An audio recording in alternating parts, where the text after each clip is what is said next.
다음으로는 풍력 개발 사업과 관련 법규라는 주제로 두 번째 세션을 시작하도록 하겠습니다. 두 번째 세션 진행하겠습니다. 네, 안녕하십니까. 저는 오늘 해상풍력특별법 시행령에 대한 제언이라는 주제로 발표를 하게 된 한국풍력산업협회 양지정 팀장입니다. 오늘 이 중요한 자리에 발표를 맡게 돼서 정말 영광으로 생각합니다. 먼저 발표에 앞서서 저희 협회에 대한 설명을 간략하게 드리겠습니다. 재밌네요. 저희 협회는 발전, 제조, 그리고 개발, 건설과 같은 국내 풍력산업계를 구성하는 다양한 기관들이 240곳이 가입해 있고요. 풍력과 관련된 협회들 중에서 가장 오래되고 가장 큰 단체라고 할 수 있습니다. 보시면 아시겠지만 에코플랜트나 SK 에코플랜트나 그다음에 GS 풍력발전 그리고 두산처럼 국내 풍력산업계를 대표하는 국내 기업들뿐만 아니라 코리오, 벨스타스 그리고 오스테드, CIP처럼 이제 글로벌 탑 기업들도 저희 회원사로 가입해 있습니다. 저희는 풍력시장 확대를 위한 정책 건의와 여건 개선을 위해 노력하고 있고 특히 저희 회원사들의 이익 증진을 위해 더 열심히 노력을 하고 있습니다. 오늘 제가 발표를 하고자 하는 것은 크게 두 가지 주제입니다. 첫 번째로 국내 풍력시장의 현황에 대해서 설명을 하면서 저희가 특별법에 대해 얘기를 하면서 조금 놓치고 있는 부분이 있지 않나 좀 이런 부분을 말씀드리고 싶고요. 두 번째는 이제 발전지구 편입 절차에 대해서 특별법 중에서 발전지구 편입 절차에 대해서 설명을 하고자 합니다.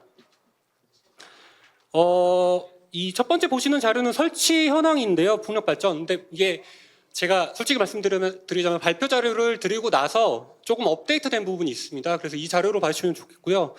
죄송하게 생각합니다. 먼저 2024년 기준으로 풍력발전단지는 전국에 127개소에 875개의 풍력발전기가 설치되어 있습니다. 설비 용량은 약 2.2기가고요. 2023년도에 비해 7개소에서 63개의 발전기가 설치된 것을 아실 수 있습니다. 육상 풍력발전 같은 경우에는 6개소에 45기가 설치되며 설비 용량 기준으로 10% 정도가 상승했고요. 해상 풍력발전 같은 경우에는 2023년도와 똑같이 1개소가 늘어났지만 이제 발전 개수로 따져봤을 때 18개가 설치가 되면서 66.45%라는 설비 용량 기준으로 증가한 것을 보실 수 있습니다. 다음은 연도별 신규 누적 설치 현황입니다. 먼저 오른쪽을 보시면 2024년도에 완공된 곳을 좀 설명을 드리겠습니다. 자은 주민, 양양 만월산, 영덕 해맞이, 그리고 봉화 오미산처럼 육상풍력단지 6군데가 있고요. 아까 마지막에 말씀드렸던 제주 한림 해상풍력이 있습니다. 다시 왼쪽으로 돌아오셔서 이제 그래프를 보시면 이제 설치 현황이 어떻게 증가했는지를 보실 수 있습니다. 근데 여기서 이제 주목하실 부분은 2014년도부터 설치량이 크게 증가했다는 부분인데 이때부터 신재생에너지 기본계획과 그리고 재생에너지 3020 계획 등 정부의 재생에너지 확대 기조가 같이 맞물린 부분이라고 보시면 됩니다. 또 2012년도에는 모두 아시는 RPS 제도가 시행됐고요. 그리고 서남해, 새만금, 그리고 제주도를 중심으로 해상풍력단지가 이제 건설된 부분도 이제 설비 용량 확대에 영향을 끼쳤다고 보실 수 있습니다. 특히 이제 이 PPT에서 좀 의미가 있는 부분은 2023년에 1.9기가와트 정도였던 풍력발전의 설치 용량이 이제 2024년 들어서 2.2기가와트를 기록을 하며 이제 2기가와트대를 돌파했다는 그런 내용이 저희 쪽에서 좀 크게 의미가 있는 부분이라고 할 수 있습니다. 다음은 풍안계 측기 현황입니다. 공공 데이터를 기준으로 보면 풍안계 측기는 212개가 전국에 설치되어 있는 것으로 알려져 있습니다. 지금 이 풍안계 측기를 보여드린 이유는 아까 저희가 특별법을 오늘 이제 얘기하기 위해서 이 자리에 모두 모였지 않습니까? 근데 특별법은 분명 저희 산업계에서 굉장히 오랫동안 기다렸고 또 기대하고 있는 법이 맞습니다. 그런데 아까 백옥선 교수님께서 말씀하셨듯이 과연 그 특별법을 타서 발전할 수 있는 발전단지가 거기서 전력이 생산되는 게 언제부터냐라고 봤을 때는 당장 1년, 2년은 절대 아닐 겁니다. 교수님께서 아까 8년을 말씀하셨죠. 근데 문제는 우리는 그때 그 8년 동안의 기간 동안에도 저희는 재생에너지를 확대를 해야 됩니다. 아리백 이행을 위해서도 그리고 탄소 중립을 실현하기 위해서도 저희는 재생에너지를 확충을 해야 되는데 그러기 위해서는 여기 지금 이렇게 개발되고 있는 기존의 풍력단지들이 역할을 해야 될 필요가 있습니다. 특별법은 특별법대로 그대로 진행을 하면서 동시에 지금 개발 중인 사업들도 지원할 수 있는 방안이 필요하지 않나라는 게 저희 생각입니다. 네, 그 다음은 특별법에서 발전지구 편입 절차에 대해 설명드리고자 합니다. 네, 오늘 얘기할 특별법에서 저희가 보고 있는 부분은 제19조에 있는 발전지구 지정에 대한 부분과 그리고 부칙 제1조의 시행일, 그리고 제9칙 2조의 기존 사업자에 대한 경과 조치가 있는데, 기존 사업자에 대한 경과 조치에서는 정기사업법에 따른 정기사업 허가를 받은 사람은 계속해서 사업을 추진할 수 있다라는 내용이 포함되어 있습니다. 그리고 부칙 3조에서는 이제 직접화 단지를 발전지구로 지정해 줄 것을 요청할 수 있고 이를 수용할 수 있다, 이런 내용이 담겨 있습니다. 본격적으로 이제 저희 쪽에서 의견을 말씀드리자면 첫 번째로는 이제 발전지구 편입 관련 절차가 좀 미비하다라는 생각입니다. 발전지구 편입 신청이 가능한 사업자의 범위 그리고 이제 선정 기준이 불명확하고 신청 절차도 제도화되지 않아서 혼란이 발생할 수 있다는 우려가 있습니다. 특히 이제 직접화 단지와 발전지구 편입을 동시에 고려할 수 있는 사업자의 경우 어떤 부분을 고려할 게 어떤 방식으로 사업을 하는 게 본인들에게 좀 더 타당할지 이런 부분에 대해서 생각할 수 있어야 되는데 그러기 위해서는 아까 말씀드린 것처럼 사업자의 범위와 신청 기준이 선정 기준이 좀 명확해야 되지 않나라는 생각입니다. 이에 따라 관련 인허가 절차 완료 사업자 그리고 고정가격 계약 경쟁 입찰 선정 사업자와 같은 신청 자격 범위를 명확하게 하고 그리고 일관된 신청 절차를 수립할 필요가 있습니다. 또 한편으로는 개별 사업자의 경우에서는 이제 정기사업법에 따라 착공 시기가 정해져 있는데 이들이 입찰을 할 경우에 이걸 또 어떻게 다룰 것인지 이런 내용도 좀 필요하고요. 아울러서 발전사업지구는 정부를 통해서 확정된 사업인 만큼 죄송합니다. 다른 부분입니다. 그리고 한편으로 발전지구 입찰에 대한 가이드라인도 필요한데요. 그동안 스스로 사업을 해온 사업자들 같은 경우에는 해당 입지에 대해서 굉장히 많은 검토를 거쳐서 본인들에게 필요한 정보를 얻고 이를 토대로 입찰 가격을 결정을 하게 됩니다. 근데 이제 정부가 주도해서 입지를 발굴을 하는 경우에는 어떤 사업자들은 그 정보가 자신들에게 맞지 않다라고 느낄 수도 있습니다. 그 경우 이런 사업자들을 배려를 해서 충분한 정보를 제공을 하고 또 사업자가 입찰에 참여할지 그 여부를 결정할 수 있도록 지원을 해주는 게 필요하다고 생각합니다. 그렇게 사업에 필요한 내용들을 충분히 제공을 하고 사업자들이 입찰 전에 이런 내용들을 참고할 수 있다면 그동안 직접 사업을 진행을 하면서 사업을 진행해온 사업자들이 갖게 되는 그런 불안함과 부담감들을 덜어줄 수 있을 것입니다.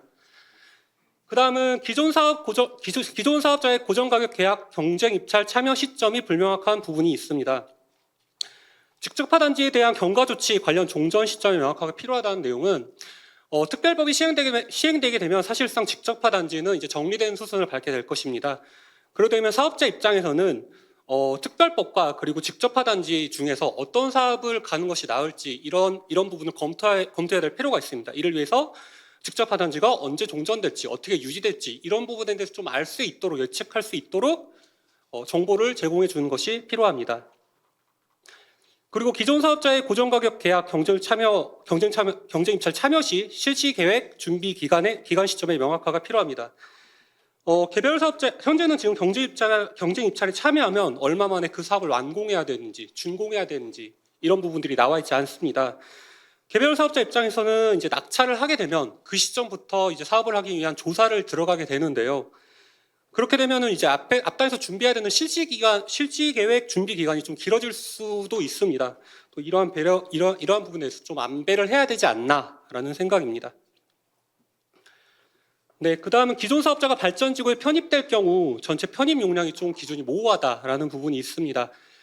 발전지역 및 인허가 진행도를 반영한 편입 용량 기준을 설정해야 한다라는 게 저희 의견인데요.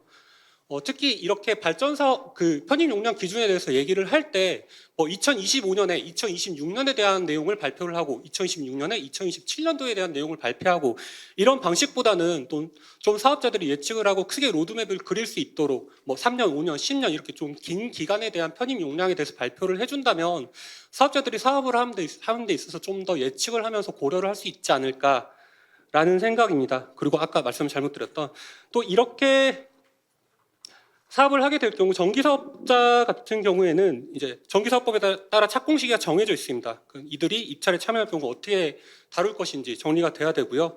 그리고 발전사업 지구가 정부를 통해서 확정된 사업인 만큼 당연히 이제 개통 같은 부분들을 좀 개런티를 해줘야 되지 않나라는 생각입니다. 네, 그리고 발전지구 지정 기준과 처리 기간 그리고 보안 재심의 기준이 명확하지 않다라는 부분에 대한 우려가 있습니다. 국방부의 협의 그리고 민간 협의 등이 이제 과도하게 요구될 경우에 사실상 지금 실시 계획 승인과 다를 바가 없게 돼서 진입 장벽으로 작용할 수가 있습니다. 특히 민간 협의 같은 경우에 기존 사업자들도 민간 협의를 거쳐야 되는지, 그리고 그 민간 협의는 어떤 기준에 따라서 진행되는지, 이런 부분도 좀 명확하지 않은 부분들이 좀 우려되는 사항입니다. 그래서 이제 발전지구 지정 절차, 기준, 처리 기간을 명확하게 규정할 필요가 있습니다. 지정 기준과 처리 기간, 이걸 명확하게 규정을 해서 심의 기간이 지연되지 않도록, 그리고 예측 가능하도록 제고할 필요가 있고요. 다음 발전지구 지정 심사 단계에서 보완, 재심의 또는 재신청에 대한 세부 규정을 명시해줄 필요가 있습니다. 지정심사 실시계획 승인 요건을 분리해서 중복심의도 방지를 해야 될 것입니다. 마지막 부분입니다. 이제 발전지구 편입이 불허됐을 경우에 기업 이미지와 자금 조달에 큰 타격이 있을 수 있다라는 부분도 고려가 돼야 됩니다. 편입 신청이 불허되면 이제 프로젝트의 이미지는 좀 손상될 가능성이 높습니다. 그리고 이는 자금 조달의 난항으로 이어질 수도 있습니다. 이러한 부분에 대해 좀 고려를 해야 되고요. 그리고 편입이 불허됐을 경우에 그 불허된 기준이 만약에 모호하게 되면 업계에서는 그 사업에 대한 그 신뢰를 되게 떨어뜨릴 수밖에 없을 것입니다.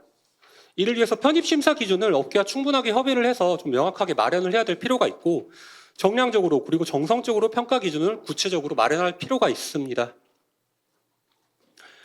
끝으로 발표를 마치기 전에 좀 발표를 준비하면서 제 발표가 어떤 부분을 어떤 얘기를, 어떤 주제를 관통하고 있을지라고 생각을 해봤습니다. 아마 예측성이라고 생각을 합니다. 사업자들이 해상풍력특별법이 시행된 후에 사업을 예측을 해서 리스크를 줄이고 원활하게 활발하게 사업을 할 수 있도록 이끄는 것이 바로 해상풍력특별법이 나아가야 할 방향이 아닌가라는 생각입니다. 이상으로 발표를 마치겠습니다. 감사합니다. 네, 감사합니다. 이어서 최덕환 한국풍력산업협회 실장님을 좌장으로 모시고 네 분 패널 위원님들을 모시고 토론을 진행하도록 하겠습니다. 예, 모든 분들이 자리한 것 같습니다. 다시 한번 인사드리겠습니다. 풍력산업협회 최덕환 실장입니다.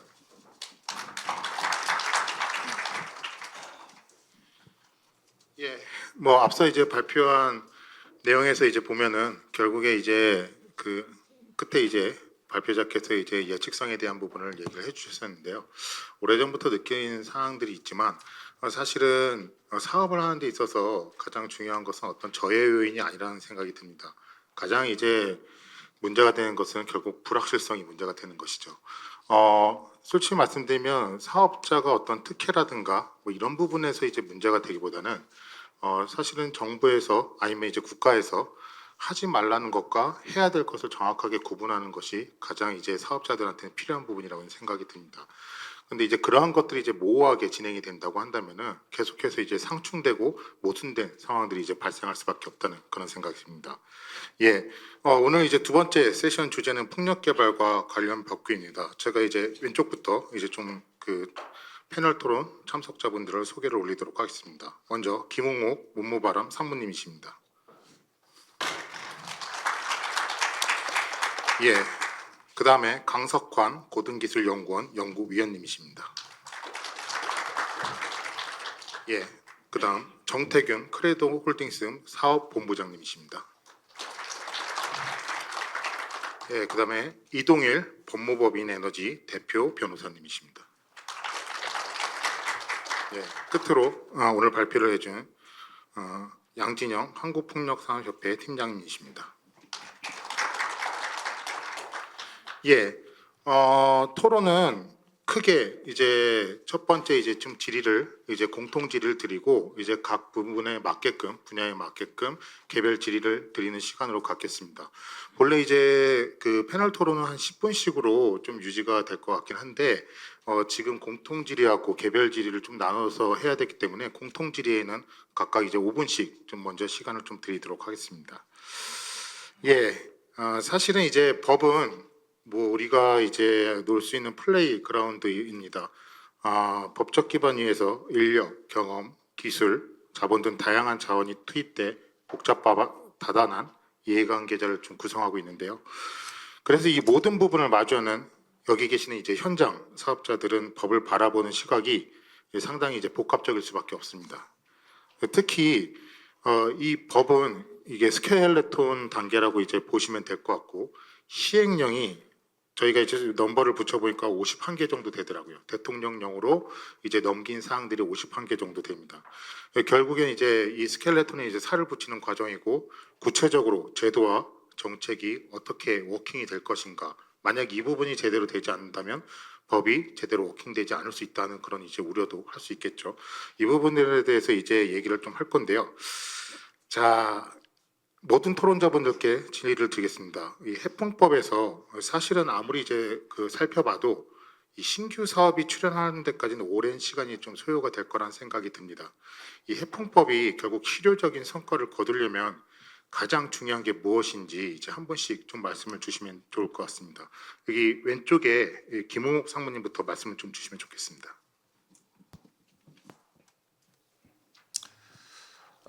네. 특별법에 따른 신규 사업자가 지정되기 전에 이제 과도기 구간이 있을 것으로 보고 있는데 산업자원부에서도 패스트트랙이라는 단어를 벌써 사용을 하고 있고 그래서 그 과도기 구간을 기존 사업자가 채워 나가야 될 것으로 생각을 합니다. 그런데 기존 사업자들은 정기사업법 7조에 따른 정기사업 허가와 현행 법률에 따라서도 사업을 진행할 수 있습니다. 하지만 그 특별법에 따른 이익이 작지 않기 때문에 많은 기존 사업자들이 해상풍력 발전 사업자 지정을 고민할 거라고 생각합니다. 그런데 그 시기가 너무 길어지면 안 된다라고 생각을 합니다. 무슨 의미냐라고 하면 지금 하위 법령 제정이 진행이 되고 있는데 그와 동시에 여러 기존 사업자가 이제 발전 사업자로 편입을 할 수 있는 그 고민을 빨리 진행할 수 있도록 하위 법령 제정과 동시에 해상풍력 발전 사업자 지정 기준 및 그 고시에 대한 논의도 신속하게 진행이 되어야 될 필요가 있다고 생각합니다.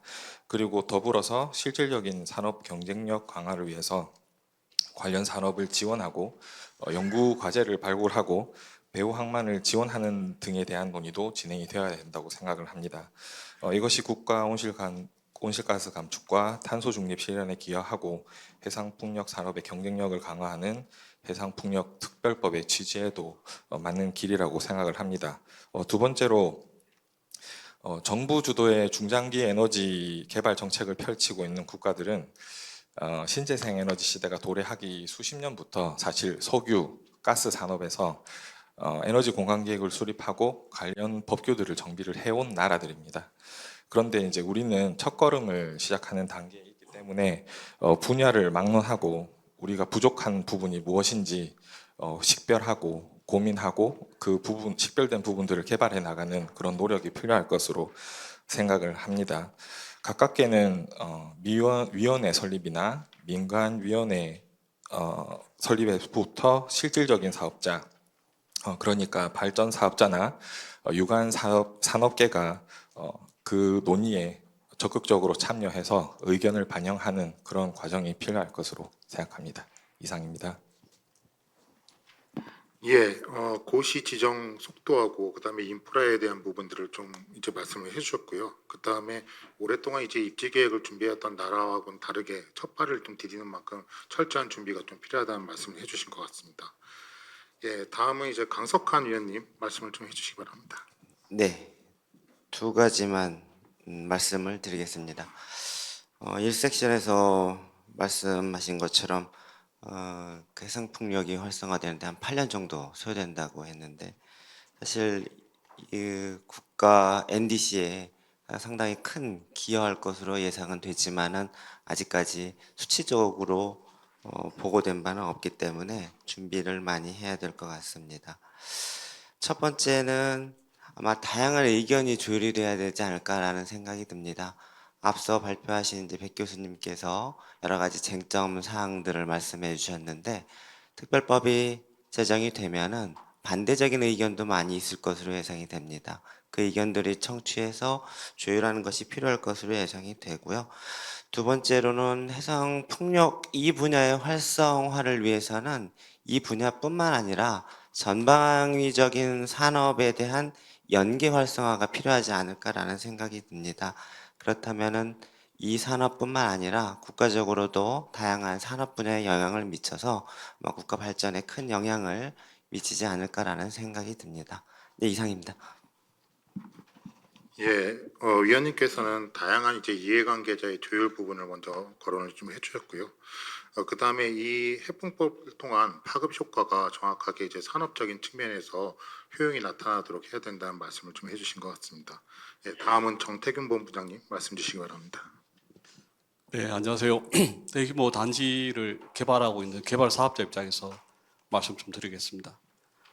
사실상 지금 기존에 허가가 나갔던 개별 사업자들이 개발하고 있는 사업들, 또 지자체에서 직접화 단지로 개발하고 있는 사업들을 아주 정부에서 대폭적으로 과감하게 이 발전지구로 편입하는 그런 전략을 구사하지 않는다면 향후에 한 4, 5년 정도에는 신규 단지, 그러니까 이 법에 따라서 새롭게 개발한 추진단이나 위원회에서 개발하는 신규 단지는 사실상 나오기가 어려운 게 현실이고요. 그 이유는 지금 한 두 가지인데, 지금 기존 사업들이 동해, 남해, 서해안에서 다 개발되고 있고 또 개척기가 엄청나게 꽂혀 있습니다. 그래서 지금 해역에서 실제 EEZ든 영해든 신규 단지, 대규모 단지를 개발하기는 어렵고요. 그런 점에서 지금 정부에서는 과감하게 인센티브를 주고 지자체의 직접화 단지가 편입될 수 있도록, 또 개별 사업들이 또 발전지구로 편입 신청할 수 있도록 그런 유인책을 좀 써야 되겠고요. 좀 슬픈 얘기지만 지금 정부에서 이런 공공주도로 단지 개발을 한 3차례 했었는데 다 실패했습니다. 그 첫 번째가 예전에 지경부 2.5기가, 그 단지 2.5기가 중에 남아있는 게 지금 이제 서남에 이제 60메가 하나 남아있고요. 전남도 5기가 사업도 완전히 이제 사실상 좀 실패한 상황이고, 대표적으로 지금 제주도가 2014년부터 제주 에너지공사를 설립하고 제주도의 모든 해상에서는 에너지공사가 독점으로 공공주도로 개발하도록 했는데 그 결과는 10년 동안 단 한 개 단지, 한동 평대라는 단지 하나만 나왔습니다. 그래서 지금 실제 실무에서 보면은 공공주도 단지 개발이 과연 잘 나올 것인가, 거기에 대해서 회의가 크고요. 어떤 방향으로 접근해야 되냐면은 지금 기존 영해나 EEZ에서 지금 찾기보다는 지금 해역에서 지금 해상 사격 훈련 구역들이 많습니다. 해경도 있고 해군도 있고 공군도 있고. 그러면 정부 차원에서 그런 각 국방부에서 협의를 해서 중복돼 있는 해상 사격 훈련장들을 하나로 합치든지, 또는 항로 지금 여러 가지로 방향이 산발되어 있는 항로들을 정리를 해서 새로운 단지를 만들든지, 이런 정부에서 할 수 있는 차원에서 개발하지 않으면은 새로운 단지가 좀 나오기 힘들지 않을까. 그래서 두 가지 측면, 정부에서 할 수 있는 단지 개발 차원을 접근하시고, 또 민간이나 지자체에서 개발하고 있는 직접화 단지를 대규모로 적극적으로 편입하는 전략을 구사하는 것이 이 법에 따라서 빨리 사업이 진행될 수 있는 방향이라고 생각합니다. 예, 정태균 본부장님 말씀 감사합니다. 신규 단지에 대한 부분은 일단은 속도가 좀 이제 그 시간이 좀 걸릴 거라는 예상을 좀 하신 것 같고요. 이 기존 사업자들이나 이 직접화 단지 등 이제 기존에 있었던 입지들을 대폭 활용하는 것을 정부가 적극 지원하는 부분에 대해서 말씀을 주신 것 같습니다. 또 한 가지는 이제 공공입지가 그동안 이제 겪어왔던 어떤 경험을 사례로 볼 때는 정확하게 워킹이 되기 위해서는 정부 차원의 입지를 썰렉하고, 그 다음에 기존에 있었던 입지를 좀 정리하고 썰렉하고, 그 다음에 개발하는 그런 이제 좀 적극적인 어떤 이제 정부 차원의 이제 그 개발이 필요하다는 말씀을 좀 주신 것 같습니다. 예, 마지막으로 이동일 변호사님 말씀 주시기 바랍니다. 네, 그 최근에 그 에너지 그 공급 또는 수요 시스템과 관련해서 큰 변화가 있었습니다. 그 변화를 이끈 것이 이제 세 가지 특별법인데요. 이제 분산에너지 특별법하고 이번에 통과된 이제 국가기관망법, 그리고 해상풍력 특별법을 통해서 우리나라 에너지 공급 시스템에 이제 큰 변화가 있을 것으로 보여집니다. 먼저 그 해상풍력특별법의 가장 큰 취지는 제가 개인적으로 보기에는 우리나라의 그 기업들이 아리백을 실천할 수 있는 그런 근간이 만들어졌다는 점에서 아주 바람직하고, 그다음에 또 한편으로는 지금 우리나라의 큰 현안 중에 하나가 그런 지역 소멸의 문제가 있는데요. 이제 해상을 중심으로 해서 우리 해상풍력 활성화를 통해서 우리 지역 경제가 활성화될 수 있는 그런 또 계기가 될 수 있다는 점에서 그 의미가 좀 크다고 보겠습니다. 근데 이렇게 아무리 제도가 만들어진다고 하더라도 그 제도가 역할을 하지 못한다고 한다면 큰 변화는 없습니다. 그렇다고 한다면 실제의 해상풍력이 신속하게 건설되고 이렇게 할 수 있도록 실질적인 방향을 찾아야 되는데요. 첫 번째 현안이 이제 그 망 연결입니다. 이제 해상풍력이 대규모로 건설될 것이기 때문에 적절한 시점에 해상풍력이 발전소가 건설된다고 하더라도 그 시점에 그 전력망이 이루어지지 못한다고 한다면 또 상당한 또 비판이 있을 것입니다. 지금 이제 강원도에 그 발전소가 건설되었음에도 불구하고 그 망이 건설되지 못함으로 인한 그런 사회 경제적 손실이 아주 큽니다. 이러한 문제가 우리 해상풍력에도 똑같이 발생되지 않도록 지금부터 준비를 해 나가야 됩니다. 그래서 그런 점에서 우리 해상풍력법과 국가기관망법이 동시에 통과됐다는 것은 이제 큰 의미가 있는데요. 지금 현재 해풍법을 보면 20조에서 공동 접속 설비에 대해서 그 산업부 장관이 송전 사업자한테 이제 건설을 할 수 있도록 요청할 수 있다. 요 하나의 규정만 있는 상황입니다. 근데 이제 이 공동 접속 설비가 과연 국가기관 전력망 설비에 해당할 것인가? 이 부분도 이제 하나의 과제인데요. 지금 공동 접속 설비가 뭔지에 대해서는 그 해풍법 시행령으로 위임을 해놨기 때문에 시행령이 어떻게 만들어지느냐에 따라서 전력망 설비에 해당될지 뭐 이렇게 이슈가 될 텐데요. 뭐 제가 봤을 때는 그 공동 접속 설비가 전력망의 첫 지점 또는 첫 지점 바로 앞 단계 지점이 될 것 같은데요. 근데 이제 해풍법 20조의 한계도 지금 공동 접속 설비의 건설에 대해서만 요청할 수 있도록 되어 있지, 접속 설비가 이루어진다고 하더라도 접속 설비까지 그 전력망이 이렇게 구축이 되지 않는다고 한다면 또 해풍법은 반쪽짜리 법밖에 되지 못할 것이기 때문에 이 양법이 서로 이렇게 기능을 잘 할 수 있도록 이런 그 정부에서 관심을 가져야 될 사안으로 보고 있습니다.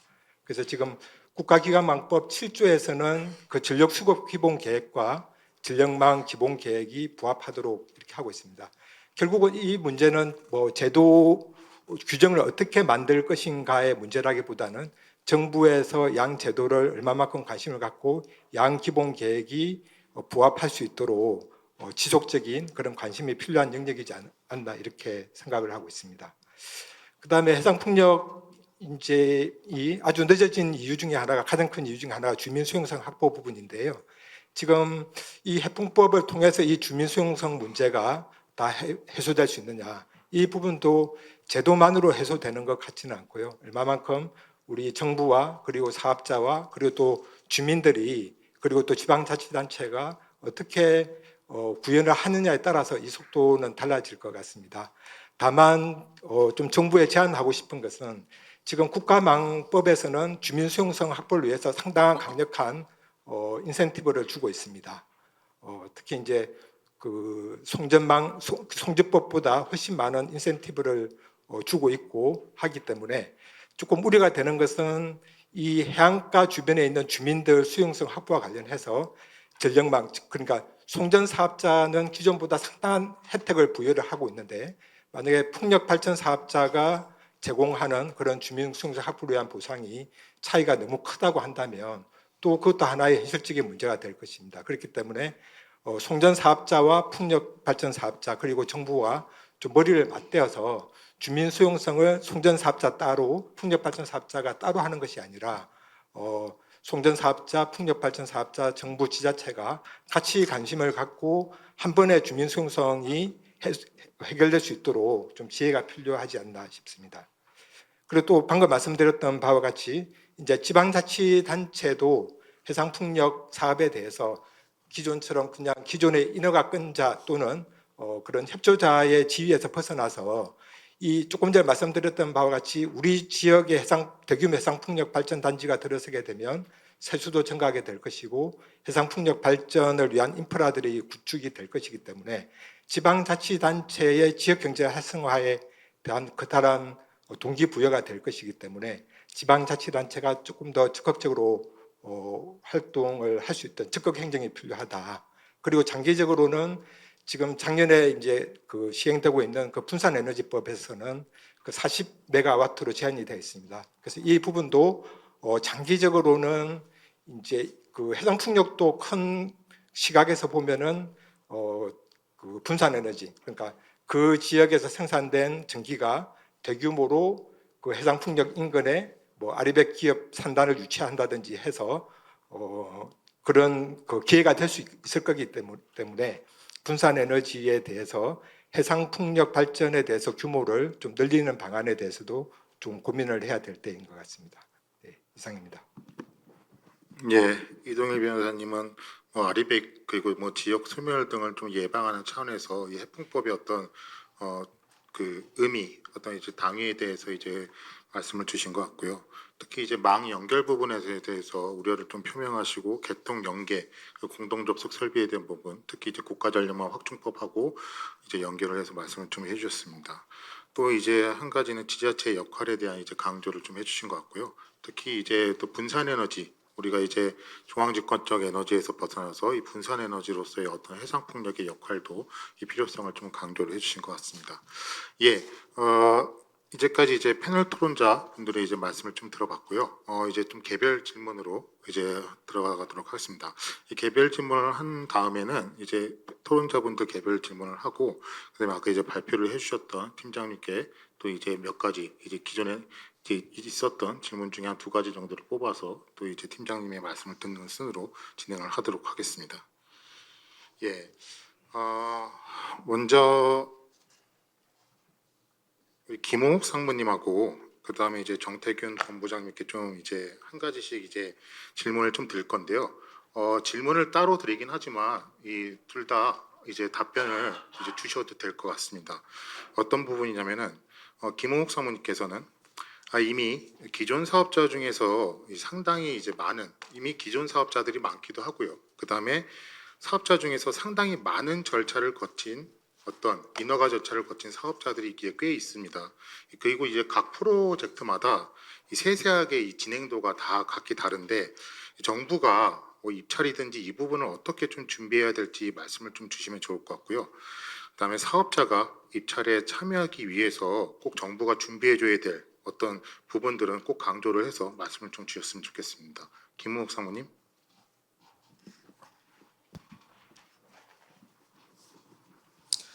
네, 지금 해상풍력 특별법에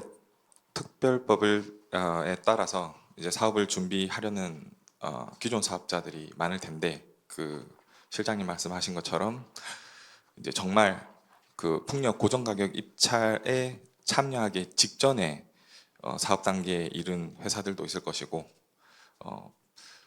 말 그대로 지금 그 해상풍력 계측기를 설치하기 위한 점사용 허가만 받아놓은 사업자들도 분명히 있을 겁니다.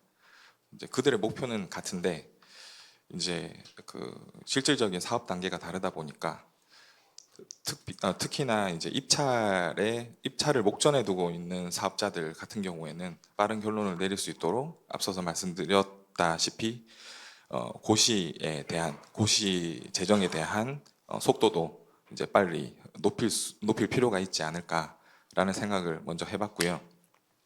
그리고 이제 고시가 재정이 된다라고 하면 뭐 계속 말씀드립니다만은 이제 수많은 사업자들이 지금 발전 사업 신재생 해상풍력 사업을 준비하고 있는 가운데 각기 다른 사업 위치에 있는 관계로 그 다양한 사업자들의 준비 사항을 포괄적으로 반영할 수 있도록 고시가 좀 폭넓게 준비되어야 된다고 생각을 합니다.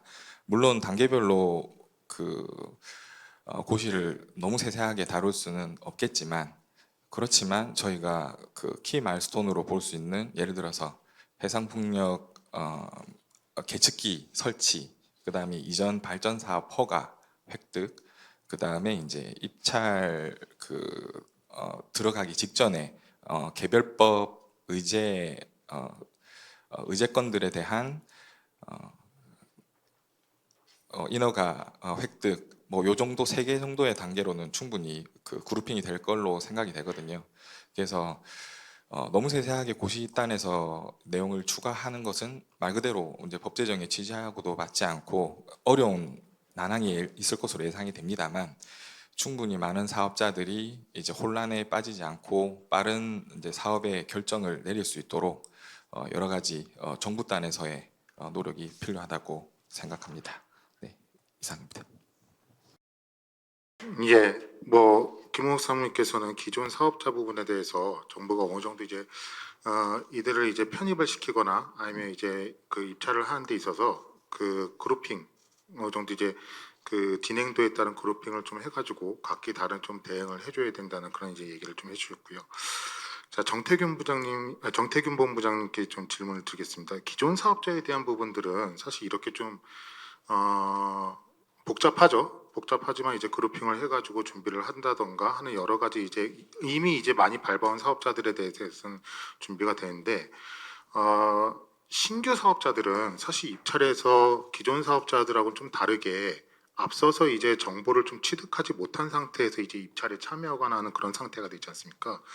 아까 이 기존 사업자에 대한 부분도 좀 이제 따로 말씀을 주셔도 좋고요. 그다음에 신규 사업자들이 이 사업자 입장에서 이 입찰을 준비하거나 이 해풍법에서 중요한 관점이 무엇인지를 좀 짚어주셨으면 좋겠습니다. 기존 사업자들 지금 이제 단지 개발하고 있는 단계가 다 다를 겁니다. 아마 발전 사업 허가 받아놓은 사람도 있을 것이고, 환경영향 평가 조사를 끝냈고 환경영향 평가 협의는 완료가 안 된 사업자도 있을 것이고, 또 그걸 넘어서 국방부나 해수부랑 지금 협의하는 사업자도 있을 것이고, 그럼 정부에서는 이제 시행령이나 지침 또 기준 규칙에 발전 사업허가 편입하려고 하는 사업자의 요건을, 구체적인 요건, 환경영향 평가서가 접수될 수 있을 정도의 조사가 끝난 사업자라든지 이런 기준만 정해놓고 이제 미흡한 사업자들은 보완해서 발전지구 신청할 수 있도록 이렇게 뭐 제도로 준비하면 될 것 같고요.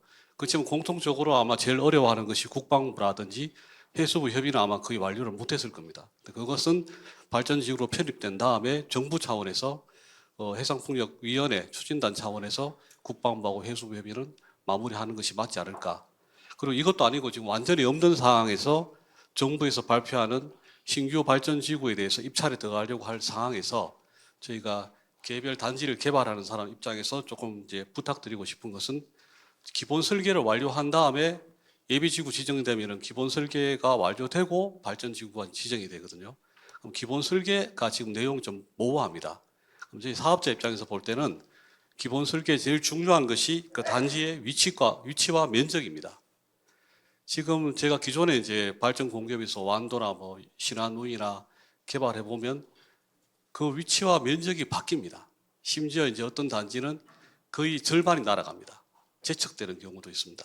환경부, 해수부 또 어민들 협의하는 과정에서 단지가 모양이 바뀌거든요. 그러면 상당히 사업자는 애로사항이 많습니다. 터빈 선정된 터빈의 뭐 교체라든지 또 공법의 뭐 변경이라든지, 그래서 최소한도 기본 설계 발전지구 확정됐을 때는 단지의 위치와 면적은 바뀌지 않는 수준에서 고정을 해달라. 그게 제가 원하는 것이고요. 그러려면은 최소한 정부 기관들과 협의는 완료돼야 됩니다. 국방부, 해수부, 환경부와는 협의가 완료돼야지, 그리고 어민들과 협의는 완료돼야지 단지 위치는 확정이 되거든요. 그 정도까지의 그 업무를 주로 해야 된다는 것이죠. 대신 이제 지금 물리 탐사라든지 지반 조사는 사실상 저희가 입장에서 보면은 물리 탐사 정도는 확실하게 해달라.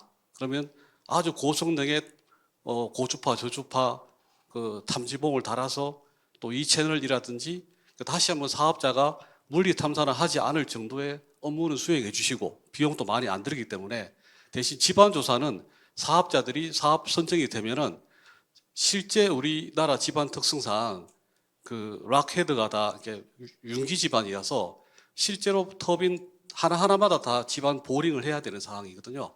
그래서 거기까지는 하실 필요 없다. 대표공만 간단하게 조사를 하시고 물리 탐사하시고 단지 위치 또 단지의 그 좌표만 정확하게 내주시는 것으로 기본 설계를 해달라. 그게 당부 사항이고요.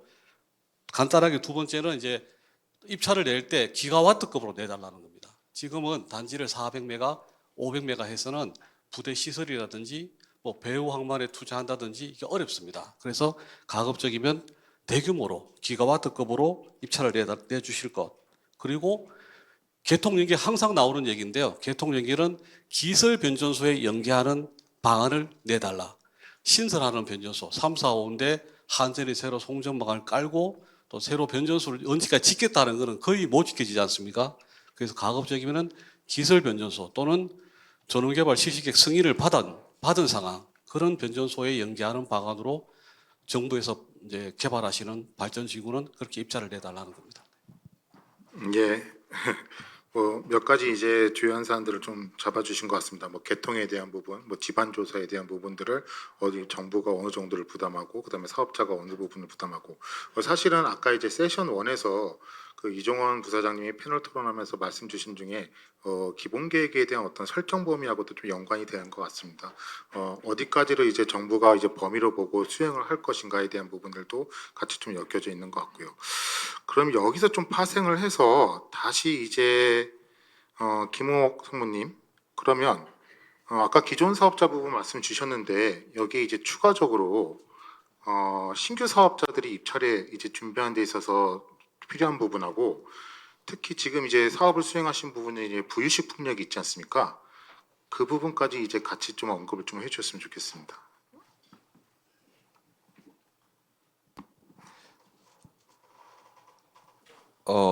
해풍법상에서 일단 부유식 해상 풍력을 추진하는 데 주요한 관점은 일단 첫 번째로는 유연한 제도 도입이 좀 필요할 걸로 생각합니다.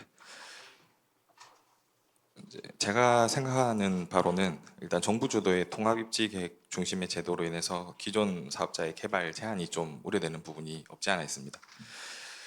사실 대규모 EPC 사업은 이제 사업 단계별로 이제 저희가 얘기하는 수많은 디시전 게이트가 존재를 하는데, 의사 결정 단계가 존재를 하는데, 이 과정에서 이제 최적의 사업 운영을 위해서 단계별로 설계 결과에 따라 이제 지난한 토론도 진행이 되고, 그다음에 의사 결정의 반복이 일어나게 됩니다.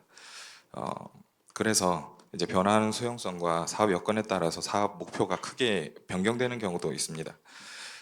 그래서 정부 주도 사업 추진은 이제 민간 주도 사업의 자발적 사업 추진 방법과 상충되는 부분이 충분히 될 수 있다고 생각합니다. 특히나 저희 이제 부유식 해상 풍력 같은 경우에는 이제 넓은 심해역에서 장기적인 관점으로 진행이 되어야 되는데, 저희가 모어링을 사용하지만 이제 하부 구조물로 보고 있습니다.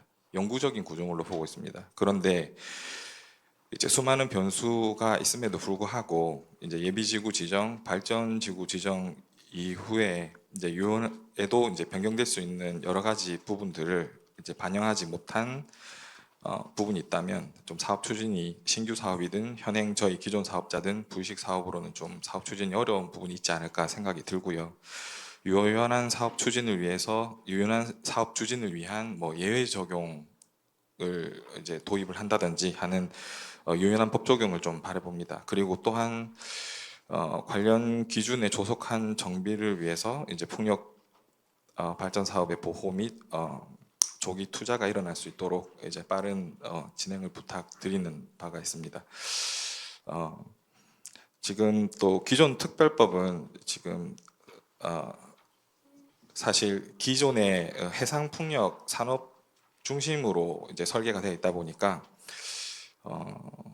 부유식 해상 풍력 사업에 이제 바로 적용이 되는 걸로 봤을 때, 사실 입지 여건, 설계 방식, 뭐 개통 연계 등에서 과도한 제약이 따를 걸로 또 보고 있습니다. 예를 들면은 에너지 공간 계획에 따른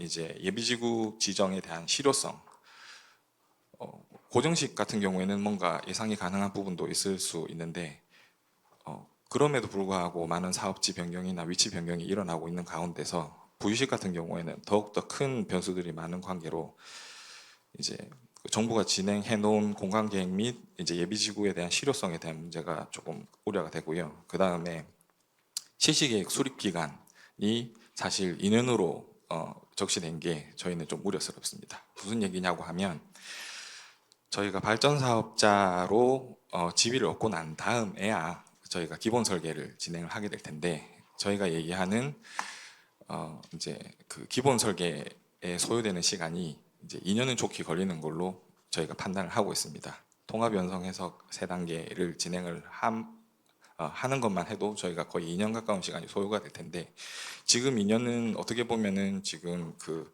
인허가 의제 건들이 처리되는 2년이 반영된 것이 아닌가. 그래서 좀 실효적인 실시계획 기간이 이제 산정이 되었으면 좋겠고 입지 계획 수립 시에 이제 특정 수심 이상의 해역에 대해서는 이제 별도로 계획이 좀 수립되는 그런 유연성이 있으면 좋겠습니다. 그리고 부유식 특성을 좀 고려를 해서 중간 변전소, 그 다음에 해적 케이블 장기 송전에 대한 개통 연계에 대한 예외 규정 같은 것들도 이제 특별법을 통해서 마련이 될 수 있도록 됐으면 좋겠고요. 그리고 해역 사용권 부여 시에도 사실 저희는 이제 특히나 대형 터빈을 사용하고 이제 부유체의 계류 범위를 고려하게 되면 실질적으로 부유체 간 거리가 거의 2km 가까이도 떨어질 수가 있거든요. 그러면은 이제 예비지구로 이제 지정된 사업 면적에서 정부가 예상했던 용량보다 훨씬 작은 사업 용량이 저희가 사업 추진 시에 결정이 될 수도 있습니다. 그래서 여러 가지 이런 고려 사항들이 잘 기준으로 마련이 돼서 이제 해상풍력 발전 사업의 이제 특성이 반영되는 그런 법 제정이 있으면 좋겠습니다. 예, 이상입니다. 예, 김웅 상무님 여러 말씀을 좀 주신 것 같습니다. 특히 아까 기간에 대한 이제 이슈들도 좀 있었던 것 같고요. 그다음에 이제 개통에 대한 이제 언급도 좀 해주신 것 같습니다. 두 분 다 이제 개통에 대한 이제 좀 언급을 해주시는데 사실은 이제 이 법상으로는 발전지구가 되어도 이제 개통에 대한 이제 연계 부분들이 확실하게 이제 개런티가 됐냐 하면은 그건 좀 퀘스천이 있는 것 같습니다. 만약에 오히려 그렇기 때문에 이제 발전지구에 이제 편입이 되거나 아니면 발전지구로 지정이 되기 위해서는 이미 이제 개통이 확보된 상태에서 들어온 사업자만 이제 가능한 부분들도 좀 있는 것 같은데 이동일 변호사님 이 개통에 대해서 아까 말씀을 좀 많이 주셨는데 이 개통 보장 부분이 좀 이제 미흡한 부분도 있다고 이제 볼 수 있을 것 같긴 합니다. 근데 일단 해풍법은 이 공동 접속 설비에 대해서 이제 부분을 좀 다루고 있고요. 그 다음에 이제 아까 말씀 주신 고가기관 전력망법은 송전단을 이제 좀 다루고 있습니다. 그러면 이 두 법으로 이제 구분이 됐는데 어떻게 좀 이러한 이제 개통 이슈를 좀 해소할 수 있는 좀 체계를 갖출 수 있을 것인가 여기에 대해서 좀 고민을 한번 말씀 좀 주시기 바랍니다. 그 앞서 말씀드렸던 바와 같이 이 문제가 그 강원도에 그 발전소는 건설이 됐는데 망이 연계되지 않았던 그 부분하고 같이 이제 고민을 해볼 수 있을 것 같은데요. 그 당시에 계획은 발전소를 완공하는 시점에 한전은 개통이 연계될 것이라는 그 계획은 다 썼었습니다. 그래서 발전소는 예정된 시기에 맞춰서 준공을 했지만 주민 수용성 확보 때문에 송전망 건설이 늦어진 것입니다. 그래서 전력망법도 이러한 관점에서 그 주민 수용성을 확보하기 위해서 상당한 노력을 하고 있는데요.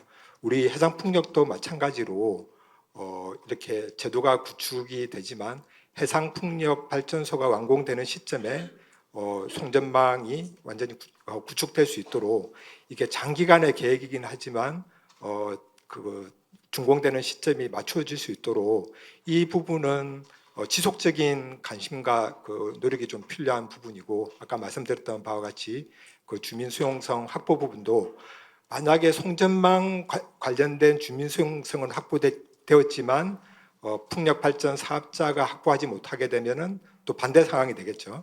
망은 건설됐지만 발전소가 돌아가지 않는 상황이 될 것이고 반대로 발전 사업자는 주민 수용성을 확보를 했지만 송전 사업자가 수용성을 확보하지 못하게 되면은 발전소는 건설됐지만 이제 상업 운전이 되지 않는 그런 부분이 될 것입니다. 그래서 부분에 대해서는 아까 말씀드렸던 바와 같이 그 한전하고 그다음에 풍력 발전 사업자 그리고 지자체 그리고 산업부 그리고 또 범정부에서 다 같이 관심을 가져야 될 사안으로 보입니다.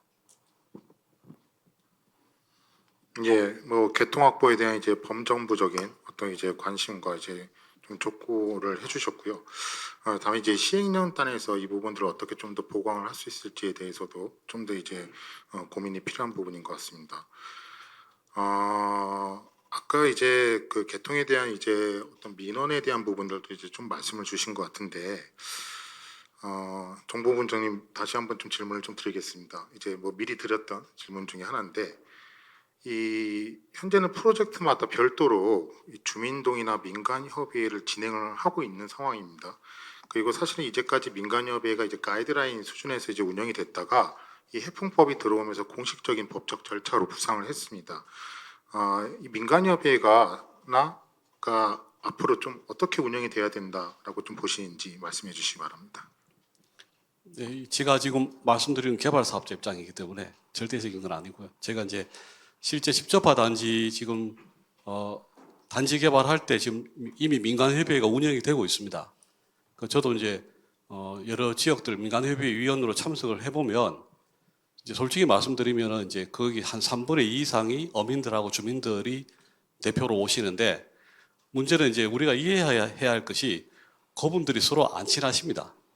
쉽게 말하면 이제 어촌계 간에도 안 친하시고요. 수협 간에도 안 친하시고 또 섬마다 다 또 뭐 안 친하세요. 뭐 자망, 권영망, 또 안강망 서로 이제 협회가 다 구성돼 업법별로 이제 협회 구성돼 있으신데 평소에 안 친하신데 모아서 뭐 협의를 하면 그 결과가 어떻겠습니까? 근데다가 또 다루는 사항들이 다 보상과 관련된 것들이거든요. 그러니까 주민하고 또 어민들 간에 또 갈등이 또 생겨요. 그 지금 이 법에 보면은 우리 법 17조 6항에 보면은 민간협의회 협의 과정에서 분쟁 발생 시에 지자체장은 위원회의 분쟁의 조정이 필요한 경우 위원회에 요청한다 돼 있거든요. 분쟁 발생하면 위원회에다 요청하도록 법은 돼 있는데 그럼 위원회에서 어떻게 그 분쟁을 해결할 수 있나요? 또 사무국에서 해결할 수 없습니다. 그 지금 분쟁을 하면 그 분쟁에 들어가 보시면은 상당히 그 분쟁이 심각한 상황이고요. 아무나 그 선출된 지자체장도 해결을 못하는 수준들이에요. 그 분쟁이. 그래서 제가 권하는 말씀은 결국은 이 분쟁 조정 기구를 둬야 된다. 시행령이나 이제 규칙이나 지침상에서 분쟁 조정 기구를 둬서 거기서 이 제3자 입장에서 분쟁을 조정할 수 있도록 해줘야 되고 또 분쟁 조정 절차를 아주 명확하게 시행령에서 담아서 분쟁이 발생했을 때 어떤 절차로 협의를 진행하고 또 분쟁 조정 기구는 어떻게 지정한다를 명시하고 또 처음 한 몇 건은 아마 고통스러울 겁니다. 상당한 분쟁 절차를 강행하고 이행하는 데는 상당한 갈등과 분쟁이 생길 건데 아마 몇 개 사업을 하다 보면 또 주민들이나 어민들 또 수협 측에서도 또 이해를 하실 것 같고요. 다만 이제 지금 법에서 다루고 있는 그런 분쟁 조정이 필요할 경우 위원회 요청한다 정도의 안이란 수준으로 생각하시고 시행령이나 규칙에 접근한다면은 작동하지 않을 겁니다. 그래서 민간협의회는 결정하는 게 상당히 중요한 사항들을 결정하는 거거든요. 발전지구 지정, 또 발전지구 편입, 또 보상에 관한 모든 것을 여기서 협의하기 때문에 반드시 분쟁이 생기고 이것을 위해 제3의 기관, 그래서 서남의 해상풍력 같은 경우는 한국감정원이 어업피해 보상을 제3자 입장에서 조정했거든요. 잘했습니다. 잘했는데 어민들은 싫어하세요. 왜냐하면 사업자하고 직접 협의하기 원하지 제3자한테 맡기는 걸 원치 않으신데 그러나 어차피 가야 될 길이다. 그래서 분쟁 조정 기구가 필요하다는 말씀드립니다. 예, 결국엔 이제 그 민간 협의의 역할이 워낙 크다 보니까 이를 위해서는 현실적으로는 이제 분쟁이 발생을 할 것이고 그 분쟁을 조정할 수 있는 분쟁 조정 기구와 명확한 분쟁 그 해소 절차 등이 이제 시행령단에는 어느 정도 반영이 돼야 된다라고 말씀을 주신 것 같습니다. 사실 이렇게 보면 굉장히 이 법에서는 이제 지역의 역할이 굉장히 이제 중요한 것 같습니다. 이동일 변호사님, 그 사실은 그 지역에서 어느 정도 이제 이 법에서 이제 굉장한 이제 역할들을 좀 해주셔야 되는데 이 보면은 이제 해풍법에서는 발전지구 이제 편입에 대한 게 있고 또 집적화 단지가 또 있습니다. 이게 이제 두 개가 이 기존 사업자들의 어떤 편입에 대한 이제 가장 큰 두 줄거리 중에 하나인데 이 둘 다 사실은 이제 계획입지법이라서 이 법으로는 입지계획상의 상호 보완이 될 수 있게끔 좀 만들어두긴 했지만 사실은 이제 개별 사업자들이 볼 때나 아니면 지자체 영역에서 볼 때는 상호 충돌의 영역이 또 있을 수도 있다는 생각이 듭니다. 지자체가 중심이 되는 집적화 단지와 개별 사업자가 중심이 되는 발전지구 편입 방식 이 둘의 관계를 좀 어떻게 설정을 해야 될까 그런 고민을 좀 말씀을 좀 해주셨으면 좋겠습니다. 이렇게 제도가 변화할 때 이거 정부에서는 기존의 국민들의 신뢰를 보호하는 게 상당히 중요한 그 법적 이슈입니다. 그런 측면에서 우리 해풍법을 좀 들여다봤을 때 다른 법률에 비해서 상당히 법률단에서는 상당히 설계가 잘 되어 있다로 평가를 할 수 있을 것 같습니다. 뭐 이렇게 아까 말씀 잘 해주셨지만 그 시행 유예 기간하고 뭐 경과 규정으로 나눌 수가 있는데요. 특히 이제 경과 규정 관련해서 기존의 정기 사업 허가를 받은 사업자는 기존 제도에 의해서 사업을 할 수 있도록 또 했고 또 선택에 따라서 편입 그러니까 풍력 발전 사업자로 또 지정받을 수 있는 선택권을 줬다는 측면에서 상당히 기존의 제도에 비해서 진일보한 그런 법률이라고 평가를 할 수 있을 것 같습니다. 이게 또 내부에서는 두 가지로 나눠지는데요. 일반 그 정기사업 허가를 받은 사업자하고 집적과 단지로 나눴는데 우리 그 헌법의 그 평등의 원칙이라는 게 같은 것은 같게 다른 것을 다르게 이제 대우하는 게 평등의 원칙의 기본인데요. 그런 측면에서는 기존의 정기사업법의 허가를 받은 사업자하고 또 집적과 단지는 조금 제도적인 백그라운드가 다르기 때문에 2조 2항과 3조에서 다르게 규정한 것은 좀 바람직하다고 평가를 할 수 있을 것 같습니다.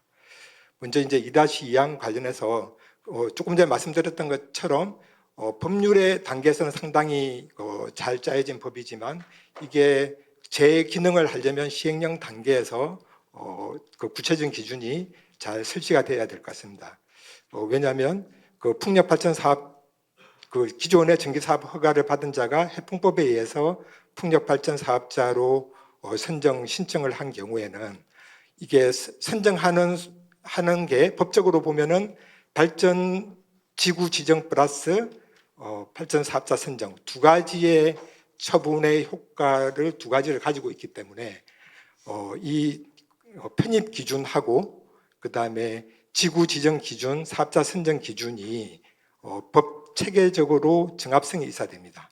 예를 들면 지구 지정하고 사업자 선정은 상당히 어려운데 2조 2항에 의해서 그 기존 사업자에 대해서 선정 기준이 지나치게 낮아버리면 이거는 평등 원칙에 위반될 수가 있겠죠. 그렇기 때문에 지금 하위 법령 시행령을 정할 때 먼저 지구 지정 기준 그리고 사업자 선정 기준을 잘 설계를 한 이후에 이 편입 기준은 이 두 가지 기준하고 부합하는 정도의 기준을 설정을 해야 체계적 정합성을 갖춘다고 볼 수 있겠습니다. 그리고 방금 사회자님께서 말씀하신 그 집적과 단지의 관계에 대해서는 분명히 좀 다르게 좀 대우해야 될 필요가 있다고 보여지는데요. 이유가 집적화 단지 같은 경우에는 신재생에너지법상의 그런 신재생에너지 확대라는 그런 공익적인 목적에서 지금 집적화 단지가 지정되고 있습니다. 그래서 지정되는 단계에서부터 지방자치단체에서는 주민 수용성 부분이라든지 상당한 노력을 기울여서 지정을 받았다라는 점이 있고요. 그다음에 지금 제가 집적화 단지 사업 시행자 선정 관련해서 지금 지자체에 자문을 하고 있는데요. 지금 저희가 그 사업 시행자 선정하는 그 공모 지침서 설계 기준은 상당히 엄격하게 기준을 두고 있습니다. 그래서 집적화 단지에서 사업 시행자로 선정되는 사업자는 상당한 그 노력하고 그다음에 이제 투자에 대한 부분이 있을 것이기 때문에 그 집적화 단지의 그런 집적화 그 발전지구 편입에 대한 기준은 좀 달라야 된다 이렇게 생각을 하고요. 마지막으로 그 독일에서 해상풍력 그 발전 촉진법이 2016년도에 제정되었고 이때 2017년도 이후에 그 독일에서도 헌법재판소로 사업자들이 이제 위헌 여부에 대해서 이제 물은 적이 있습니다. 그때 보면은 재산권하고 영업 보호의 영업의 자유 그리고 평등권에 대해서는 헌법 위반의 소지가 없다고 했고요. 다만 신뢰보호 원칙과 관련해서는 일정 부분 위헌 판결을 했고 어느 정도의 보상을 하도록 판결을 했습니다. 다만 이 독일 해상풍력법과 우리나라의 해풍법의 그런 구조, 그다음에 경과 규정 그리고 유예 기간은 좀 다르기 때문에 제가 봤을 때 우리나라의 그 법 그리고 기존의 다른 헌법재판소 판례를 봤을 때 우리 법이 뭐 위헌으로 될 소지는 적다고 보여지는데요. 다만 정부에서는 우리가 이제 상당 부분 이 시행령을 만들 때 재량의 영역이 있다고는 하지만 헌법에 위반되지 않으니까 뭐 어느 정도 유연성을 가지고 그 제도를 설계하는 것보다는 기존의 사업자들 특히 해상풍력 같은 경우에는 뭐 상당한 비용이 뭐 수억에서 수십억 수백억이 이제 이미 들어가 있는 상태이기 때문에 다른 제도보다는 신뢰보호 원칙을 헌법에 위반되지 않는 선에서 지키는 것보다는 상당한 신뢰가 보호될 수 있도록 좀 제도를 설계할 필요가 있다고 생각합니다. 이상입니다. 예, 뭐 새로운 제도가 도입되면 기존에 이제 그 진행돼 왔던 부분에 대해서는 소셜 캐피탈을 어떻게 보호해 줄 것인가, 신뢰를 어떻게 보호해 줄 것인가에 대한 부분을 마지막에 말씀해 주셨을 것 같습니다. 저라면 이제 좀 고민이 될 것 같긴 합니다. 제가 이제 기존의 사업을 진행을 했는데 어느 정도 이제 많은 부분들이 이제 많이 이제 해소가 됐고 이제 뭐 개별적으로 가거나 아니면 뭐 발전지구의 이제 편입을 또 생각할 수가 있는데 거기가 또 이제 집적화 단지나 이제 여러 단지가 되면 또 지자체하고의 어떤 이제 그 연계도 또 고민을 해야 되는 거거든요. 그럼 이런 부분에서 이제 어떻게 이제 개별 사업자들이 좀 판단을 할 때는 사실은 조금 이제 답답한 부분도 생기지 않을까라는 생각도 들긴 합니다.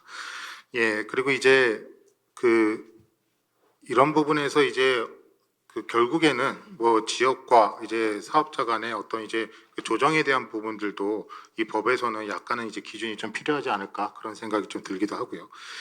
예, 그럼 결국엔 저희가 이제 이러한 해상풍력 특별법을 하는 데 있어서 저희가 개발단에만 이렇게 좀 보고 있지만 사실은 지역이면 또 지역에 대한 어떤 이제 경제적인 어떤 성장, 그 다음에 전국이면 또 우리나라면 우리나라의 이제 전체적인 어떤 성장을 결국 해풍법으로 이제 좀 읽어야 되는 상황인데 강석한 의원님, 이 특별법이 우리 산업의 어떤 직접적인 수혜가 되기 위해서는 이 어떤 내용이 좀 이제 세부적으로 좀 담겨야 될까? 예, 말씀을 좀 주셨으면 네. 좋겠습니다. 예. 저는 한 세 가지를 말씀드리고 싶은데요.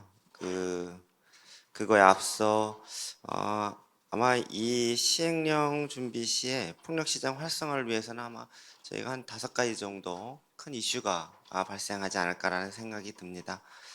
그 중에 이제 앞서 패널 토론하신 분들이나 발제자께서 많이 말씀하셨지만은 아마 이제 입지 선정 어려움과 주민 수용성이 있겠죠. 그런 부분들은 아마 유럽의 2인 그 공유 모델을 도입함으로써 조금 더 저희가 참고를 할 수 있지 않을까라는 생각이 들고요. 두 번째로는 지난 저희가 23년도에 2번의 해상 풍력 포럼을 진행을 했었습니다. 그때도 이런 이슈가 많이 나왔었는데요. 아마 송전 인프라 미비인 것 같습니다. 아마 정부의 개통 인프라 투자 확대가 필요하지 않을까 그런 의견도 많이 받았었던 것 같습니다. 세 번째로는 1섹션에서 말씀하신 것처럼 이 인허가가 상당히 복잡하다는 거겠죠. 그래서 표준화된 인허가 좀 간소화되는 부분들이 필요하지 않을까라는 생각이 들고요. 네 번째는 아직까지 이슈화되지는 않았었는데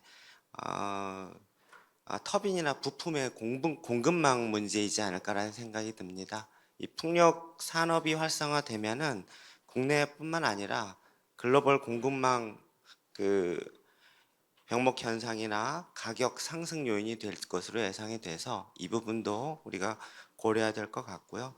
5번째 마지막으로는 이 초기 투자비가 워낙 비용이 크기 때문에 전문가 뭐 저는 이쪽 전문가는 아니지만은 금리에 따른 투자 영향이 크다라고 말씀하십니다. 그래서 안정적인 금리 정책 지원이 아마 산업 활성화에 큰 영향을 미치지 않을까라는 생각이 들고요. 진행자께서 이제 말씀하신 우리 국내 산업에 과연 어느 부분을 좀 더 지원해 주면은 더 활성화가 될까라는 고민을 했을 때 첫 번째는 국산 기자재 그리고 서비스 우선 사용 의무화. 물론 이제 해외에서 투자하는 기업에게는 조금 악영향을 미칠 수 있겠지만은 아마 그런 부분들 그리고 인센티브 제도 도입이 필요하지 않을까라는 생각이 들고요. 두 번째는 장기적으로 이제 전력을 생산하게 될 텐데 장기 전력 구매 계약 PPA 또는 REC 구매 정책이 필요하지 않을까라는 생각이 듭니다. 세 번째는 방금 전에 말씀드린 이제 정책 자금 도입인데요. 저금리로 자금 대출하는 부분이 아마 가능하다면 산업 활성화에 큰 기여가 있지 않을까라는 생각이 들고요. 제 개인적인 생각으로는 해상풍력은 이 전력 생산뿐만 아니라 소재 산업 그리고 에너지 저장 산업에도 크게 기여할 것으로 예상이 됩니다. 이런 부분들을 좀 더 강조를 하고 연관성 있게 좀 고민하게 되면은 이러한 전방위 산업과 함께 또 포럼을 진행하는 것도 좀 좋지 않을까라는 생각입니다. 이상입니다. 예, 뭐 여러 측면에서 이제 좋은 말씀을 좀 주신 것 같습니다. 뭐 인프라에 대한 부분, 특히 이제 개통에 대한 부분도 말씀을 주셨고, 그 다음에 이제 파이낸싱의 부분에 대해서 금융에 대한 부분들도 상당히 이제 강조를 좀 해주셨습니다. 예, 결국엔 이제 이러한 모든 종국적인 이제 목적이 이제 산업을 좀 융성시키고, 그 다음에 우리 이제 여러 이제 긍정적인 효과들을 뭐 이제 아리백이라든가 아니면 탄소 저감 같은 이제 그 종국적인 목표들을 달성하기 위해서 필요한 이제 사항인 것 같습니다. 예, 지금 시간이 딱 20분 정도가 됐는데요. 일단은 이제 말씀대로 이제 20분까지 이제 발표가 됐고, 그 다음에 이제 뭐 Q&A가 좀 이제 필요한 걸로 이제 알고 있습니다. Q&A 전에 예, Q&A를 받고, 그 다음에 마지막에 저희 이제 발표를 한 이제 팀장님의 이제 얘기를 듣고 이제 하도록 하겠습니다. 예, 소속하고 이제 그 성함을 좀 말씀 주시면 좋겠습니다. 네, 안녕하세요. 에케노르 코리아의 윤정석 부장이라고 합니다. 지난 세션 1에서 사실 그 정부의 당초 목표대로 공공주도로 입지를 개발해서 공급하기 위해서는 약 8년 정도 시간이 걸린다고 들었습니다. 그 말인즉슨 현재 개발 중인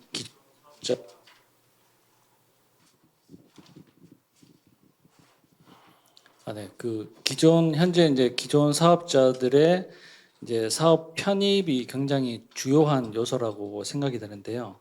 사실 이제 사업자 입장에서 보면 이제 기존 사업자 중에서 그 고정가격 입찰제를 참여를 고려하고 있는 사업자들도 있지만 사실 고정가격 입찰을 낙찰받은 그 사업자들조차도 사실 인허가 측면에서 봤을 때는 환경영향 평가만 완료를 한 후에 그 입찰에 참여하는 경우가 많습니다.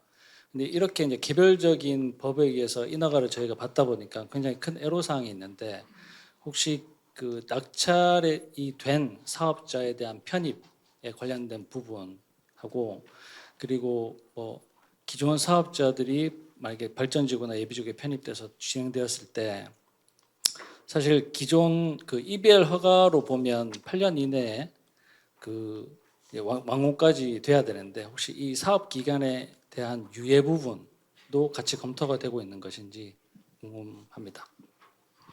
예, 뭐 이 질문은 저희 정부에서 답변을 좀 주셔야 될 것 같긴 한데 첫 번째 질문은 이미 어느 정도 이제 인허가가 이제 거의 끝난 입찰까지 끝난 사업에 대해서 사실은 발전지구에 편입을 하더라도 이 편입된 이후에 별도의 이제 그 입찰을 거쳐야 되는 걸로 돼 있는데 입찰까지 한 사업이라도 인허가 사항들이 이제 많이 남아 있기 때문에 이 부분들을 이제 발전지구 편입으로 좀 받아줄 수 있는가에 대한 이제 얘기를 좀 해주신 것 같고요. 예, 두 번째는 제가 조금 이해를 못했는데 혹시 다시 한 번만 조금 얘기해 주실까요? 두 번째. 예. 발전 사업 허가를 아, 받고 나서 예. 이제 8년 안에 이제 사실 이제 사고 본전을 실시해야 되는 제약 규정이 있습니다. 네네.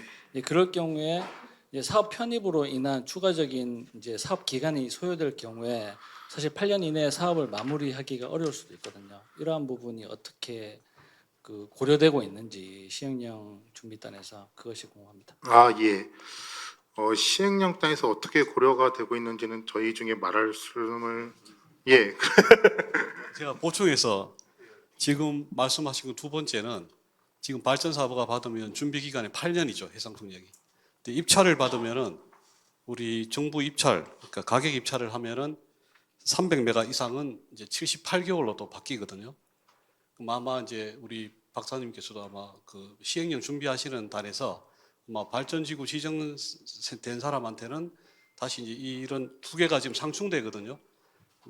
우리 발전사업 세부 허가 기준에는 준비기간 8년, 또 입찰 기준에는 78개월. 그 자체도 지금 안 맞아요. 그래서 아마 시행령 준비하실 때 아마 그에 대해서 지구 지정 발전지구 지정된 사업자한테는 별도로 이제 기간을 정해주지 않을까. 네.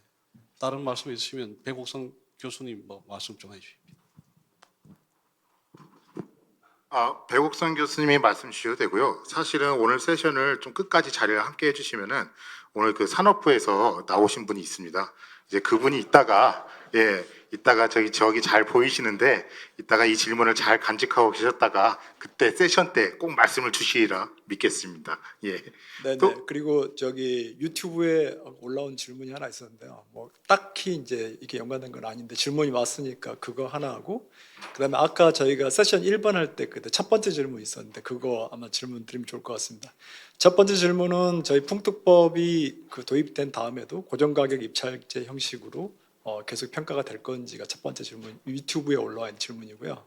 두 번째는 이제 그 아까 첫 번째 질문인데 저희가 그 신재생 에너지 비율을 달성해야 될 건데 그 2030년까지 해야 될 것 중에 해상 풍력이 활성화됨으로 해가지고 어느 정도 포션을 담당할 수 있을 것인지 기대하는 게 있었습니다.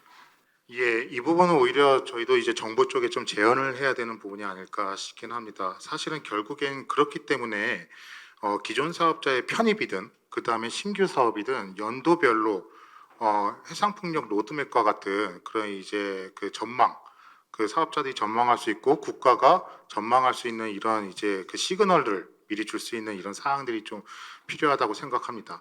아까 입찰에 대한 부분들은 지금 제가 알기로는 법적으로는 결국에는 이제 그 입찰을 한 다음에 별도의 이제 고정가격 계약 입찰을 해야 되는 것으로 지금 이제 파악이 되고 있고요. 다만 여기서 이제 좀 고민이 되는 게 기존 사업자들은 별도의 고정가격 계약 입찰을 하는 것들에 대해서는 이해가 될 수가 있다라고 보는데 신규 사업에 대해서는 입지에 대한 입찰과 동시에 경제성을 어차피 같이 판단을 하기 때문에 입찰을 동시에 해야 되는 거 아닌가, 신규 사업에 대한 부분들은 그 부분들에 대해서는 시행령에서도 좀 고민이 담겨야 된다는 생각이 듭니다. 예.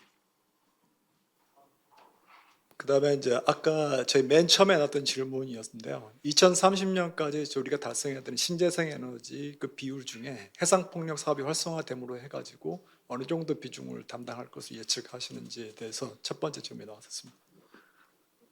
예. 그게 이제 지금 질문하신 게 가슴 아픈 질문인데요. 사실 정부 목표는 2030년 14기가와트의 해상풍력 발전소를 준공하는 것인데 그럼 100% 불가능한 상황이고요. 그러면 이제 지금 정부 입찰 1차, 2차까지 해상풍력 입찰했던 사업들이 과연 2030년에 얼마나 준공할 것이냐가 이제 그 숫자는 채워질 수 있냐 없냐 판가름이거든요. 그럼 1차 때 나갔던 대표적인 사업들이 이제 실안 우이 400메가, 완도 600메가 정도. 그럼 이제 그 중에서 대표적인 사업들인데 이제 거기 1기가가 그 2030년까지 준공될 거냐? 이거는 지금 좀 더 지켜봐야 될 것 같고요. 또 작년에 2차 입찰했던 사업들 약 2.3기가 사업들이 2030년에 준공하기는 좀 어렵지 않을까? 그 중에 한 건 정도 되고, 그럼 이제 숫자상으로 보면 제가 볼 때는 2030년에 14기가가 아니라 실제 한 2기가 많으면 그 정도. 근데 그 뒤로 이 해풍법에 따라서 또 발전사업 지구로 지정받아서 속도가 단축된다면은 한 2040년까지는 정부 목표하신 게 상당한 기여를 하지 않을까 이렇게 조심스럽게 예상해 봅니다. 예, 그 용량을 말씀드리기보다는 사실은 뭐 제 개인적인 생각엔 가장 중요한 부분은 결국 항만하고 선박에 대한 인프라가 두 번째고요. 첫 번째는 지금 개통입니다. 예, 개통에 대한 확보가 얼마나 되냐가 사실 제일 이제 우리가 목표를 달성하는데 제일 중요한 부분이라고 생각이 들고, 아까 뭐 이동일 변호사님 말씀 주셨지만 어떻게 해서든 시행령이든 어떤 부분에 대해서든 개통에 대한 어떤 개런티 부분들은 적극적으로 좀 노력을 기울여야 된다는 생각을 하고 있습니다. 예, 그럼 이것으로 어느 정도 이제 뭐 Q&A가 혹시 더 있으실지 한 번만 여쭤보게, 예. 예, 소속과 성함 한번 말씀 주셨으면 좋겠습니다. 예, 문무바람의 대표를 맡고 있는 주영규입니다. 그 풍력 그 특별법에 따른 그 발전 사업자 선정을 위한 입찰을 진행하는 데 있어서 부유식 해상 풍력 측면에서 질문이 하나 있습니다. 이제 수심이 깊으면은 부유식 해상 풍력으로 갈 수밖에 없고, 부유식 해상 풍력을 하기 위해서 이제 발전 사업자를 선정하는 과정에 기준을 4가지로 제시를 하셨습니다. 재무 건전성은 어차피 기업 따라가는 거고요. 그다음에 지역 수용성은 민간 협의회에서 협의된 내용을 따라가게 됩니다. 그다음에 이제 국산화 기업 부분은 부유식 해상 풍력은 불행히도 국산 터빈이 없고요. 국산 타워도 없고 국산 무어링 체인도 없고 국산 다이나 케이블도 없습니다. 그러다 보니까 굉장히 제한적일 수밖에 없는 상황이죠. 그러면 그 선정함에 있어서 가장 중요한 팩터가 결국은 발전 단가가 될 것으로 생각이 되는데요. 앞에서 말씀을 해주셨지만 정부에서 해주신 기본 설계가 과연 발전 단가를 제출할 정도의 충분한 정보를 줄 수 있느냐, 그게 저는 궁금합니다. 왜냐하면 부유식은 현재 전 세계에 나와 있는 부유체만 70종류가 있습니다. 그 부유체와 어떤 터빈이 어떻게 정합되는지에 대해서 굉장히 많은 검토가 필요합니다. 아무 부유체 위에 어떤 터빈을 갖다 놓으면 이 프로젝트가 되겠지, 그런 상황이 아닙니다. 이 둘의 정합성을 검토를 해야 되는데 그 정합성까지 끝나서 이런 부유체와 이런 터빈이 제시가 되는지, 그래야 입찰 단가를, 발전 단가를 제시할 수 있지 않겠습니까? 아니면 사업자가 부유체도 선정하고 터빈도 선정 다 하고 발전 가격을 제출해야 되는 건지, 그게 궁금하고요. 그렇게 제출한 그 발전 가격이 어차피 그 사업자가 나중에 또 입찰에 들어가야 될 텐데, 그 제출한 발전 가격의 그 법적인 구속력, 나중에 입찰할 때 그럼 이 가격은 잊어먹고 입찰 가격을 다시 제시해야 되는 건지, 아니면 그 가격에 따라서 또 입찰을 해야 되는 건지, 그 부분이 궁금합니다. 예, 뭐 질의를 주셨지만 사실은 이제 질의를 통해 가지고 이제 여기 계신 어떤 정부 인사분이나 기관에 계신 분한테 이제 말씀을 주신 게 아닌가라는 생각이 좀 들고요. 근데 이제 그 질의를 하시는 도중에 이제 그분이 잠깐 전화를 받으러 나가신 것 같고요. 예, 뭐 말씀 주신 사항들, 부유식에 대한 부분들의 입찰을 할 때 이제 조건들을 어떻게 완비를 해줄 것인가, 이런 부분들도 이제 시행령에 좀 이제 담겨야 된다는 생각이 들긴 합니다. 예, 아까 이제 뭐 김우욱 상무님도 이제 말씀을 주신 부분들도 좀 있고요. 예, 앞으로 좀 고민을 좀 해야 되는 부분이겠죠, 사실은. 예, 이런 사항들은 이따가 이 세션을 끝까지 들으면서 다시 한번 좀 질문을 주시면 좋겠다는 생각이 들고, 또 아까 제조에 대한 부분들도 또 이제 들으시다 보면 또 제조 부분 관계자도 나오시니까 그때 아마 그분이 또 이제 말씀을 좀 주시지 않을까라는 생각이 듭니다. 예. 이것으로 어느 정도 뭐 Q&A 뭐 추가적인 질의는 또 이제 뭐 서면이나 아니면 다른 방식으로 또 주실 것 같고요. 결국에는 이 법이 어떻게 결국엔 워킹을 해야 되는 부분일 겁니다. 실제 현장에서 워킹을 해야 되는 건데, 우리 아까 이제 발표를 해주신 이제 양진영 팀장님, 결국에는 이 모든 토론을 이제 다 들으셨는데, 이 법에서 결국엔 실제 현장에서 워킹을 하기 위해서 가장 중요한 부분이 무엇인지 간단하게 예, 말씀 주시기 바랍니다. 예, 그 항상 마지막에 말씀드리면 앞서 나온 내용이 너무 많아가지고 이런 부분이 고민되는데, 결국에는 제가 또 마지막에 말씀드렸던 내용이 맞는 것 같습니다. 오늘 발표 내용부터 시작해서 지금 토론 내용들까지 다 종합해보면, 그리고 플로어에서 나온 질문까지도 생각을 해보면, 발전 사업자들이 발전 사업을 할 수 있게 해달라라는 게 저희 산업계의 공통된 의견이라고 생각합니다. 그러면 지금 아까 나왔던 그 질문들을 보면 사실은 말씀하신 것처럼 정부에서 질문해야 되는 부분, 또는 아직 법으로 정확하게 정해지지 않은 부분, 이런 부분에 대한 퀘스천이 많이 붙는 게 사실입니다. 그래서 이런 부분들을 좀 해소할 수 있도록 예측 가능하게, 그리고 그 예측 가능한 게 수용할 수 있게 논리적이고 합리적으로 법안이 마련돼야 되지 않나라는 게 결국 특별법을 마련하면서 가장 중요한 내용이 아닌가라는 생각입니다. 이상입니다. 예, 너무 당연한 말인데 귀결이 되죠. 해상풍력 사업자든 사업자가 발전 사업을 할 수 있게 해달라라는 게 요지입니다.